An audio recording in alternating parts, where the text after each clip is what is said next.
I overheard my girlfriend whispering about her husband and kids. 2 years of love turned into the ultimate betrayal that shattered everything. I'm 33, a regular guy.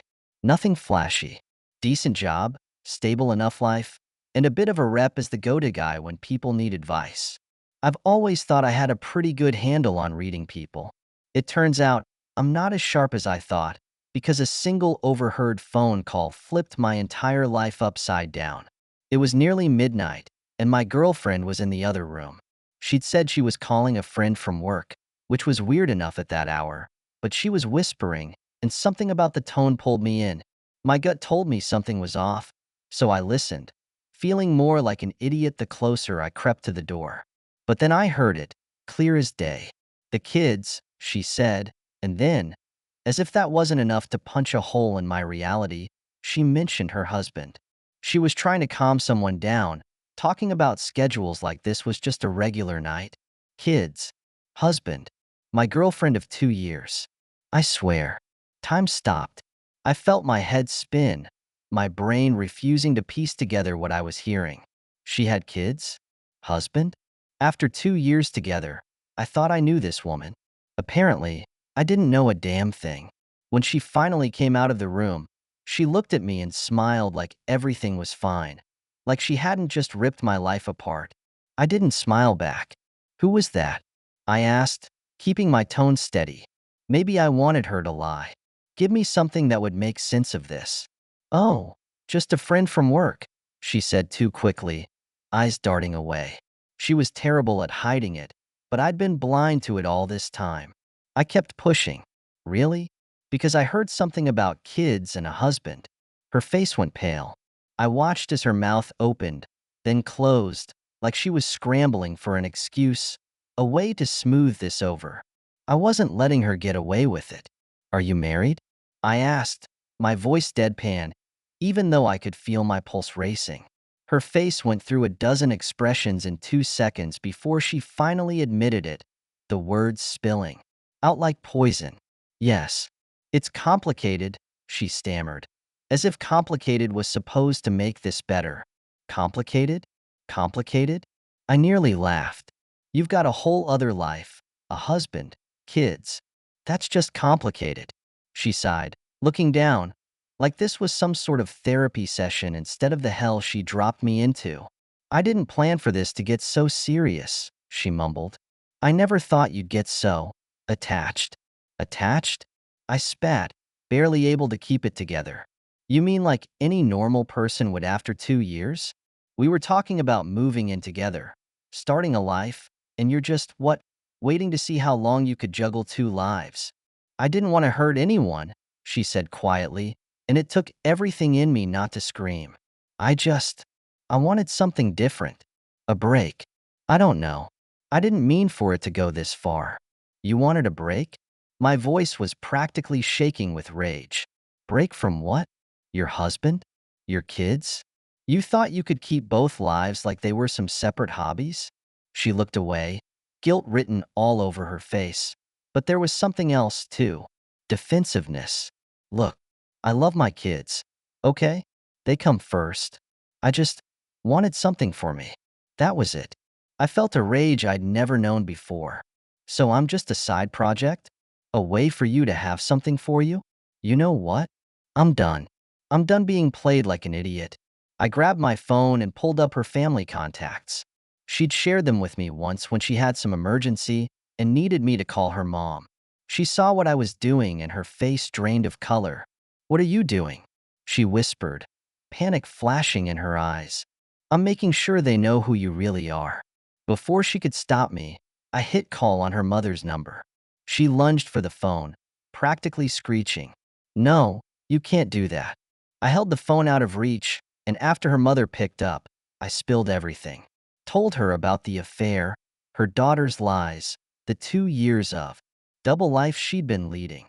Her mom was stunned, practically speechless, and when I finally hung up, my girlfriend was seething. "You had no right," she hissed, shaking with fury. "You've ruined everything." I stared at her, disbelief clouding my vision. "No right? You've lied to me, your family, your husband, everyone, And you're telling me I had no right? You lost any right to privacy the second you started living a double life. Her eyes narrowed, and I could see the wheels turning, like she was already plotting her next move. Do you think you're the victim? You think you're some kind of hero for blowing this up? You're no saint, trust me. I almost laughed, the bitterness thick in my throat. You don't need to be a saint. You just needed the truth, which is more than I can say for you. She stormed out, slamming the door. I thought that would be the end of it. I was ready to wash my hands of her, move on with my life. She had other plans. Next morning, I was pulled into a meeting with HR. Apparently, she'd contacted my boss, claiming I'd been harassing her, but I was unstable. She tried to paint me as some unhinged stalker. I had to sit there and explain myself, show HR the texts, the messages, proving that this was all a lie. It was humiliating, having to defend myself like that. Even though my boss believed me in the end, the damage was done. People whispered. Some looked at me like I was guilty, others asked loaded questions, and it felt like a weight on me every single day. Then she went after our mutual friends. She reached out to everyone we both knew, spinning this story about how I'd stalked her, how I was obsessed and couldn't let her go. She cried to them, played the victim card like she perfected it.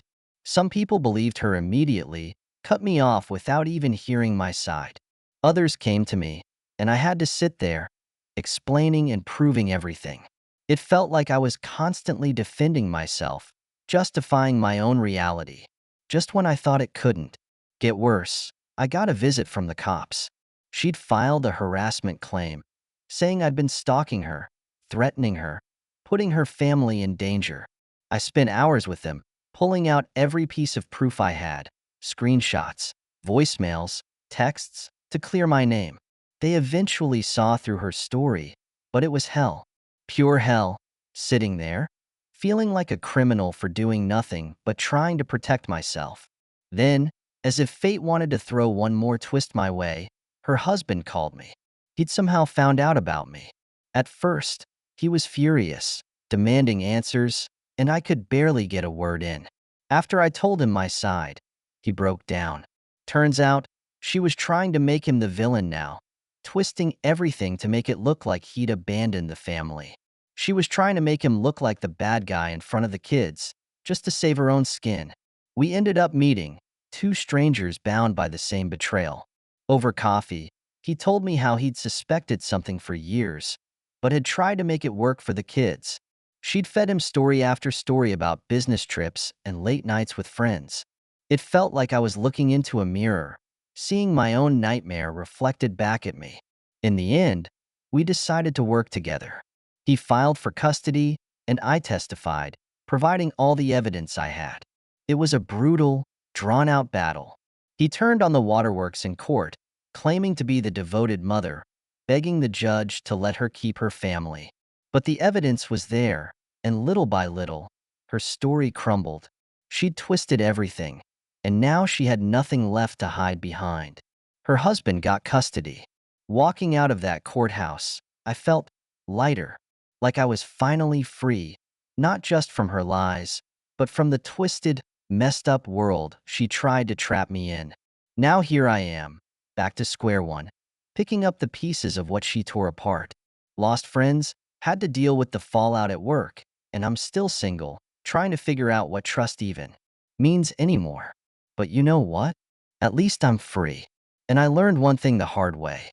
Sometimes you've got to trust your gut, ask the hard questions, and never let anyone control your reality. Thank you so much for listening to my story. If you have any thoughts, I'd love to hear them. So please leave a comment. Don't forget to like and subscribe if you want more stories like this one.